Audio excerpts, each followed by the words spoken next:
What's good? This is Trey Johnson, defensive back from Villanova University, and you're listening to On the Fence Side. It ain't the left side or the right side, then it must be the fence side. It ain't the left Thank side. you, Solo D. Welcome to another episode of On the Fence Side here with Kat and Paul Picken. You can follow us on Facebook, Twitter, Spreaker, iTunes, YouTube, and on iHeartRadio. Paul and I identified our biggest Dolphins needs in another show, so we're going to go position by position here with about 4 segments. First, we're going to take a look at the linebacker position, which was my biggest need. It was somewhere on Paul's list there too, but this was my biggest need at linebacker heading into the draft. A big weakness for the Dolphins last year. Currently on the roster, you've got Kiko Alonso coming off a terrible season. Roquan-McMillan was out for the year with a torn ACL after being the talk of camp as a rookie, but then didn't quite make it to the regular season. Chase Allen, an undrafted free agent, that was a big find. They traded a fifth-round pick for Stephon Anthony, so they signed linebacker Terrence Garvin, a special teams ace who started 3 games for the Seahawks last year, and Mike Hall. So there's the roster breakdown, a little bit thin there, Paul, at the linebacker spot, both at the top and at the bottom. The interesting thing with that, too, and one of the things I know I said in one of our previous segments, is if one of these linebackers in like Roquan-Smith or Tremaine-Edmunds falls to Miami at 11 and they do indeed select him, that could actually mean that we don't see Kiko Alonso make it through draft weekend as a Dolphin. They definitely should try to grab 2 here, and if they're able to get one early and somebody they think can contribute right away in a middle round, I wouldn't be shocked to see Kiko move for a 3rd or 4th round pick. Wow. 3rd or 4th round. I'll tell you what, if the Dolphins ended up getting a 7th rounder in 2020, I would be floored if that were the case. I don't know who would pay to get this guy. I mean, it really have to be a specific fit on that. So I'd be surprised. I hope you're right on that, Paul. But he and Andre Brand, if they want to move on, I'm fine with it. I'll tell you that. Looking at the guys at the top of the board here, Roquan-Smith and Tremaine-Edmunds.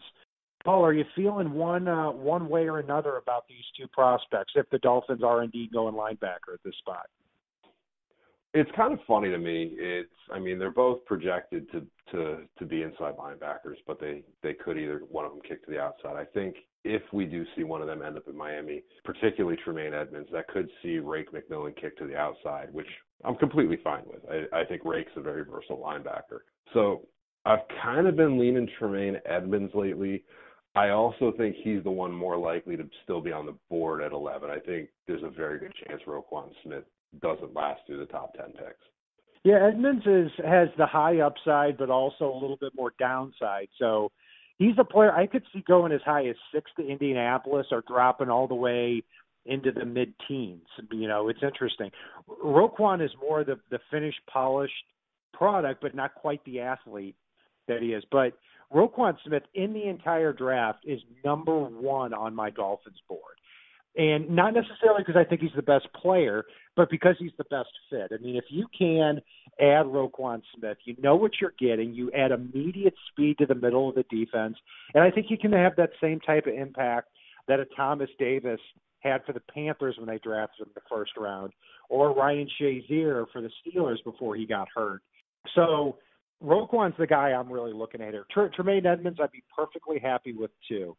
But after that, it really starts to fall down because Rashaan Evans and Leighton Vander Esch are really 3 and 4 among the linebackers. And I don't really see a way that they're not going to be taken somewhere, Paul, between 11 and 42 when the Dolphins pick in the 2nd round. They're kind of in that dead zone in the middle for the Dolphins. Yeah, the only way that I think Miami's looking at either of those guys is if, like we've talked about a couple of times in previous segments, the scenario presents itself for Miami to trade down and accumulate something decent in return. If Miami's able to do that, then I think those guys enter the conversation, particularly Rashaan Evans. But again, that's if you're picking beyond pick 15. So it would have to be if, say, the Cardinals see a quarterback they want available at 11 and come up and take Miami's spot, and Miami drops back, maybe accumulates a 2nd rounder. But really, I don't see those guys being in the realm of consideration for Miami because they're going to be gone in that 2nd round. And it's far too early to take them. You're taking them over a better player if you take them at 11. I completely agree. And then after those four players that we've talked about, it really starts to drop off. I mean, after the first four linebackers, I don't see a fifth linebacker I would be comfortable taking anywhere before the third round. And I wouldn't even be elated with any of the linebackers in the third round. The ones that I have at the top of my list for the Dolphins there with the 73rd pick are Fred Warner, the linebacker from BYU. He's somebody I'm pretty high on. He'd be a steal. He looks like today's NFL linebacker. He's very fluid, very productive at BYU. I think he can play outside linebacker or be a weak side linebacker. He's stronger than he needs to be, but I think he's going to be really good in coverage. I don't think he'll ever be a Pro Bowler, but I think he's going to be a really good starter for a number of years. Jannard Avery's interesting. He's out of Memphis. I saw a lot of really good tape on this kid. He's one of those rare linebackers in this draft who can go sideline to sideline, but he also plays with a lot of strength too. I mean, I think he's similar to a younger Lawrence Timmons, not the coward we saw last year, but a younger Lawrence Timmons. And then also too, as everybody's talking about him, Shaquem Griffin, the linebacker out of Central Florida. Everybody knows the story. He actually only has one hand, as everybody has seen at this point. He's gone from being not invited to the combine to being invited to the green room. And then he showed how laughable it was he wasn't invited to the combine when he ran a 4.38 too. So, Paul, anybody jump out at you here as we get past the first two rounds? One guy that you could probably grab in the fourth or fifth round, Matthew Thomas out of Florida State. He's one of those guys I think could have some upside. He had some academic issues that kept him on and off the field. Definitely a thumper, but he's a little bit better in coverage than people expect. He's a pretty big guy. I mean, he's 6'3", 230.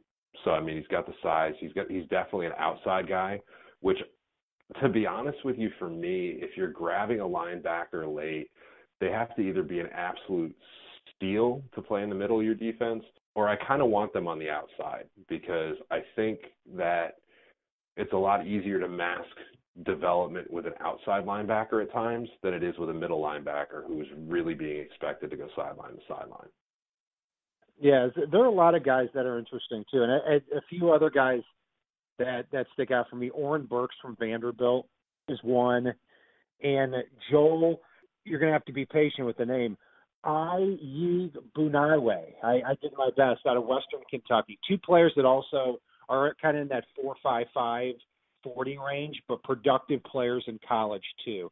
Again, you wouldn't be looking for a superstar in the third or fourth round, but if the Dolphins end up without Roquan-Smith or Tremaine-Edmunds in the first round, they're probably not going to draft one in the second, and then they start dipping down into the third.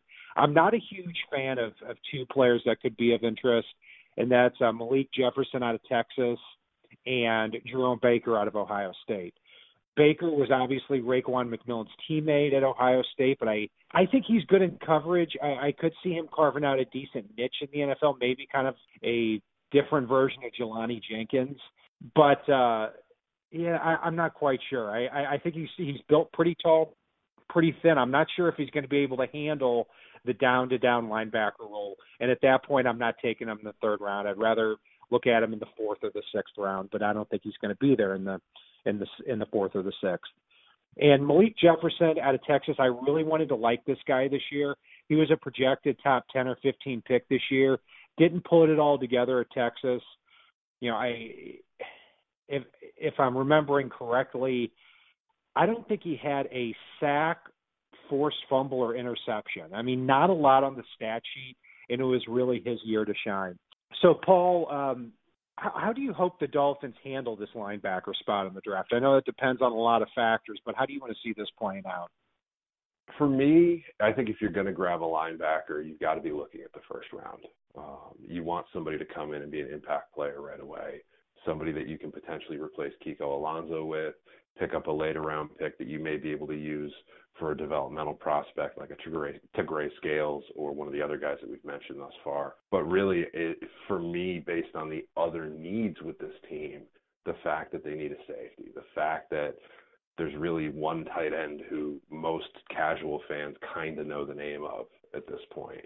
The fact that behind Frank Gore at backup running back, who is not a young spring chicken, there's a whole bunch of maybes on the team. And behind Ryan Tannehill, you've got almost nothing. So there's a lot of needs. I think Miami needs to strike hard and strike early. And it's one of those weird scenarios, too, that I just want to add real quick. If Miami were to grab a safety early, that may negate the pressing need to go linebacker, just because I think that would bring TJ McDonald up in the box, which you got TJ McDonald up in the box. He's kind of taking over more of a hybrid linebacker role. Maybe you don't necessarily need to go hard at a third guy and can grab a developmental guy. So it's kind of one of those things where safety may fill that need a little bit. You bet. And the big need is speed in the middle of the defense by any means necessary. A safety would allow the Dolphins to do that because now you can move T.J. McDonald down. And if you've got T.J. McDonald giving a lot of linebacker looks, I mean, he's basically a linebacker playing free safety anyway, and you've got Roquan coming back, and you've got Chase Allen with another year under his belt, Stephon Anthony another year in the system. That linebacker core already, even before you draft somebody, is starting to look pretty good. The thing I don't want them to do is get into the second round and say, "Crap, we gotta draft a linebacker now," and then they reach for a Malik Jefferson or for a Fred Warner. You lose out on a lot of value at some other spots, and we'll talk about those other spots here as we continue to go position by position in the NFL draft. Watch out for our other segments as we did break down these positions. You can follow Paul and I on the Fin Side on Facebook, Twitter, Spreaker, iTunes, YouTube, and on iHeartRadio. And if it's not on the right side and it's not on the left side, it is on the Fin Side. Solo D, take us home. It ain't the left side or the right side, and it must be the Fin side. Inside. It ain't the left side or the right side, and it must be the Fin side. Listen, Dolphins fans across the land all tuning in to see what Brian Cat and Paul